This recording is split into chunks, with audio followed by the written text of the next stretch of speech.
Hey hi everyone, this is Saurabh Mishra and I welcome you all to the step knowledge. मैं Saurabh Mishra step knowledge पे आपका हार्दिक स्वागत और अभिनंदन करता हूँ। रियलिटी ग्रेड हिंदी और म्यूजिक विषय वालों के लिए बहुत बड़ी अपडेट है।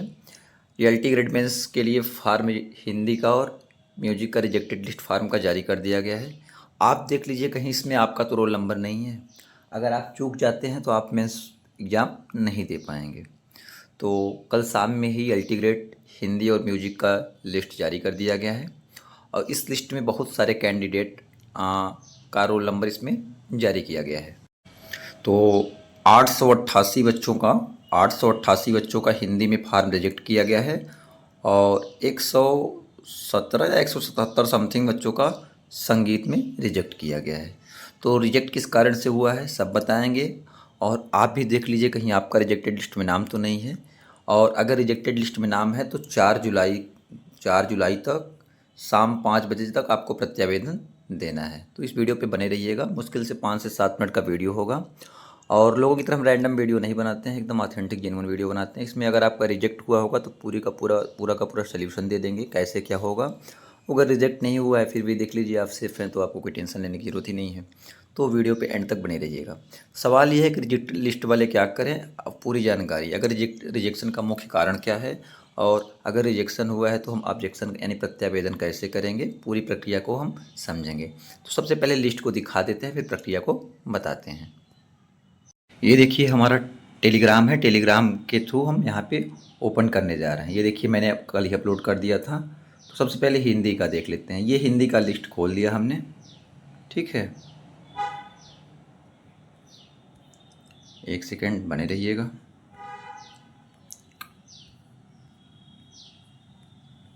देखिए ये नोटिस है आपका, ये एल टी ग्रेड 29 जून का नोटिस है। सहायक अध्यापक प्रशिक्षित स्नातक श्रेणी या टीजीटी पुरुष महिला हिंदी विषय के आवेदन पत्रों की संनिरीक्षोपरांत यानी स्क्रूटनाइज करके विज्ञप्ति की शर्तें पूरी नहीं की जाने का इन अभ्यर्थियों का अभ्यर्थन निरस्त किया गया है।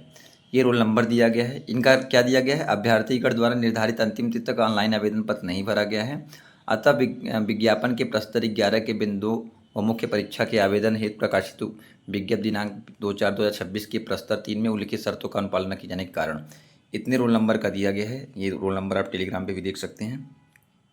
ये इन सब में रोल नंबर का कुल 282 लोग का। फिर सेकंड देख लीजिए, सेकंड क्या कह रहा है, अभ्यर्थीगण द्वारा ऑनलाइन आवेदन पत्र भरा गया है किंतु अभ्यर्थी द्वारा आवेदन पत्र की हार्ड कापी वो लोग तो डेट पे नहीं कर पाए थे। ये क्या, हार्ड कापी 24/4/2026 तक आयोग कार्यालय में प्राप्त नहीं किया गया। कई बार होता क्या है कि कई लोग डाक से भेज देते हैं और डाक से पहुंचने में देर हो जाता है। तो ऐसे 60 स्टूडेंट हैं जिनका ये सिस्टम हुआ है। फिर थर्ड पॉइंट देख लीजिए, इन रोल नंबर को दिया गया है, अभ्यर्थी द्वारा विज्ञापन में एक उल्लिखित अनिवार्य शैक्षिक अर्हता एक विषय के रूप में हिंदी स्नातक धारित न करने के कारण, ये हो गया। चौथा पॉइंट देख लीजिए, चौथा पॉइंट क्या है, इसमें 11 लोग, उसमें 36 लोग का है। एक विषय के रूप में हिंदी स्नातक के सापेक्ष लैंग्वेज विषय का अंक पत्र प्रमाण पत्र प्रस्तुत किया गया है। मतलब हिंदी साहित्य उन्होंने नहीं पढ़ा है, लैंग्वेज पढ़ा है, ये कह रहे हैं। बाकी 2 रोल नंबर इधर दिए हैं 5वें पॉइंट में। हिंदी स्नातक के सापेक्ष फंक्शनल हिंदी विषय का अंक पत्र ये है। 6वें पॉइंट में एक विषय इग्नू वाला दिए हैं, इग्नू कोर्स का अंक पत्र प्रमाण प्रस्तुत किया गया है। 7वां पॉइंट देख लीजिए, 7वां पॉइंट क्या है, अभ्यर्थीगण द्वारा विज्ञापन में उल्लिखित अनिवार्य शैक्षिक अर्हता एक विषय के रूप में संस्कृत के साथ इंटरमीडिएट अथवा उत्तर प्रदेश शिक्षा परिषद के उत्तर मध्यमा परीक्षा उत्तीर्ण धारित न करने के कारण इतने लोग का रिजेक्ट किया गया है। तो ये अब ढेर सारे बच्चों का किया गया। 294 बच्चों का यहाँ पे रिजेक्ट किया गया है। 8.8 में सिर्फ एक बच्चे का हुआ है। एक विषय के रूप में संस्कृत साथ इंटरमीडिएट अथवा उत्तर प्रदेश संस्कृत शिक्षा परिषद से उत्तर मध्यमा परीक्षा उत्तीर्ण और बीएड वाला मैटर है इनका। और 2 लोग का इधर 9वें पॉइंट में रिजेक्ट किया गया है और 10वें पॉइंट में 7 लोग का रिजेक्ट किया गया है। रीजन देख सकते हैं। 11वें पॉइंट में भी आपका 4 लोग का रिजेक्ट किया गया एक विषय के रूप में। 12, 13 ऐसे करके आपके 14 पॉइंट यहाँ पे बीएलएड वगैरह का है, डीएड ये है। 16, 17, 18, 19 ऐसे करके आपके ढेर सारे बच्चों का रिजेक्ट किया गया। टाइम ज़्यादा न लेते हुए मुद्दे की बात पे आना चाहते हैं, इस वजह से आप पीडीएफ देख लीजिएगा, टेलीग्राम पे पड़ा हुआ है। टेलीग्राम पे जाके सर्च करिएगा सेटअप नॉलेज, तो आपको मिल जाएगा।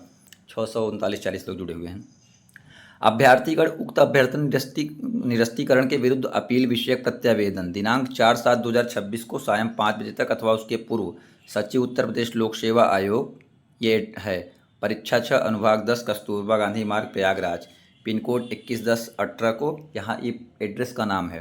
पंजीकृत डाक द्वारा व्यक्तिगत रूप से आयोग के गेट संख्या 3 पर डाक अनुभाग के काउंटर पूछताछ काउंटर पर प्रस्तुत कर सकते हैं। उक्त तिथि के पश्चात प्रत्यावेदन पर आयोग विचार नहीं करेगा। ये सचिव अनुसचिव का साइन है। तो जिस रीजन से आपका हुआ है, अगर आपका डिले हुआ है तो आप डाक से जमा किए हैं तो आपके पास रिसीविंग हुआ, रिसीविंग लेकर के और एक प्रत्यावेदन लिखिएगा। प्रत्यावेदन कैसे लिखा जाता है? सेवा में सचिव या अनुसचिव लिख दीजिएगा। लोक सेवा आयोग, उत्तर प्रदेश लोक सेवा आयोग, परीक्षा 6 अनुभाग, पूरा ये वाला पता लिख दीजिएगा। फिर अपना बताइएगा कि मैंने उक्त तिथि पे भेजा था, ये डाक के द्वारा पहुंचने में दिक्कत हो गया, तो इसमें मेरी कोई गलती नहीं है। ये सब भेजने के बाद जो आपने डाक से भेजा है उसका जीरक्स लगा दीजिएगा, अपने प्री रिजल्ट का जीरक्स लगा दीजिएगा, जो प्री का आपका रिजल्ट आया है, और सारे डॉक्यूमेंट एक बार दोबारा लगा करके डाक एक लिफाफे में भर के आप भेज दीजिएगा। और अगर आप जाते हैं लोक सेवा आयोग तो गेट नंबर 3 पे जा कर के आप जमा कर सकते हैं। अगर आपका सब्जेक्ट वाला मैटर है, सब्जेक्ट एक विषय वाला, अगर आप उस अर्हता को कंप्लीट कर लेते हैं तो आप उसको बताइएगा, अपनी बात रखिएगा प्रत्यावेदन में, तो आपका फार्म रिजेक्ट नहीं होगा, फार्म एक्सेप्ट कर लिया जाएगा। ऐसे ही इंग्लिश में हुआ था, ऐसे ही होम साइंस में हुआ था। जिनका जिनका हुआ था तो वीडियो तो बना नहीं पाया था उस टाइम, लेकिन टेलीग्राम के माध्यम से हमने करा दिया था। ये हो गया हिंदी का। थोड़ा आपको दिखा दे रहे हैं, उसका भी दिखा दे रहे हैं, म्यूजिक का भी दिखा दे रहे हैं। ये देखिए म्यूजिक का भी सेम सिस्टम है, म्यूजिक का भी सेम सिस्टम है। इतने लोग का रिजेक्ट किया गया है, बीएड नहीं किए हैं या जो भी नहीं किए हैं, अब इनको भी दिया गया है 4 तक का मौका दिया गया है। तो अब हम समझ गए कि म्यूजिक का भी देख लिया, हिंदी का भी देख लिया, अब डायरेक्ट मुद्दे की बातें बता रहे हैं। तो अगर आपका फार्म रिजेक्ट किया गया है 4 जुलाई 5 बजे से पहले पहले तक आपका हर हाल में ये प्रत्यावेदन पहुंच जाना चाहिए।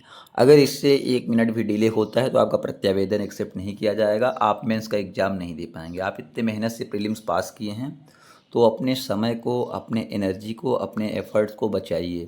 जो गलती हुआ है उस गलती को दोबारा से रिपीट मत करिएगा। सही से प्रत्यावेदन लिखिएगा। प्रत्यावेदन लिखने के बाद सारे डॉक्यूमेंट आप दोबारा से भेज दीजिएगा। आपके जीरक्स के ही पैसे लगेंगे।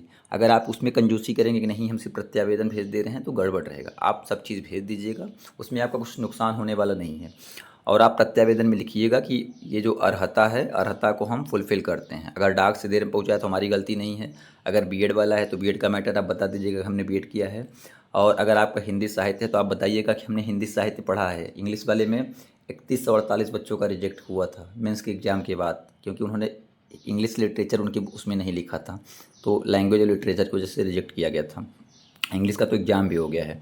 तो सारी चीज़ को लिख करके प्रत्यावेदन को एक लिफाफे में, जैसे आपने मेंस का फार्म भेजा था वैसे इसको भेज दीजिएगा। अब अगर आप जाके जमा करते हैं, हम तो कहेंगे, हमारा मानना है कि आप जाके जमा कर दीजिए। गेट नंबर 3 पे जाके जमा करेंगे तो आपका क्या है, फार्म एक्सेप्ट होने का चांसेस बहुत बढ़ जाता है। डाक से करेंगे क्योंकि कई बार होम साइंस में और संस्कृत में यही हुआ था कि उन्होंने फार्म भेज दिया था, उनका एक्सेप्ट नहीं हुआ, आखिर तक वो पेपर नहीं दे पाए कुछ बच्चे। तो आप ऐसी गलती मत करिएगा। तो आप प्रत्यावेदन बड़ी सावधानीपूर्वक आराम से लिख करके भेजिएगा, बाकी पैनिक मत होइएगा। अगर इनकेस कुछ होता है तो हम आपके साथ हैं। चैनल ज़्यादा बड़ा है छोटा सा मुझे फ़र्क नहीं पड़ता। जो टेलीग्राम व्हाट्सएप पे जुड़े हैं उन्हें पता है कि हम जेन्युइन और ऑथेंटिक इन्फॉर्मेशन देते हैं। तो आप टेलीग्राम पे जुड़ के खुद देख सकते हैं। बाकी पीडीएफ वहाँ पे देख करके आप अपना रोल नंबर सर्च कर लीजिएगा। अगर आपका उसमें रोल नंबर नहीं है तो आप सेफ है, मेंस की तैयारी करिए। आपको शुभकामनाएं। अगर आपका है तो आप प्रत्यावेदन दीजिए, आपका भी एक्सेप्ट होगा। तैयारी को बाधित मत करिए, आपको भी शुभकामनाएं। अभी इंग्लिश वगैरह का हो गया है, इनका तो रिज़ल्ट भी आ जाएगा। और अगर आप कुछ सीएलटी गेट संबंधित जानकारी चाहते हैं तो कमेंट करिएगा। वीडियो अच्छा लगा हो, आपके लिए यूज़फुल लगा हो तो लाइक ज़रूर करिएगा। और साथ ही साथ चैनल पर नए हैं तो सब्सक्राइब कर लीजिएगा, बेल आइकन को प्रेस कर लीजिएगा। आप हमारे व्हाट्सएप टेलीग्राम पे जुड़ जाइए, वहाँ पे एग्जाम रिलेटेड हर छोटी बड़ी अपडेट आपको समय से पहले मिल जाती है। तो मिलते हैं नेक्स्ट वीडियो में, तब तक के लिए bye bye. Thank you so much, I love you.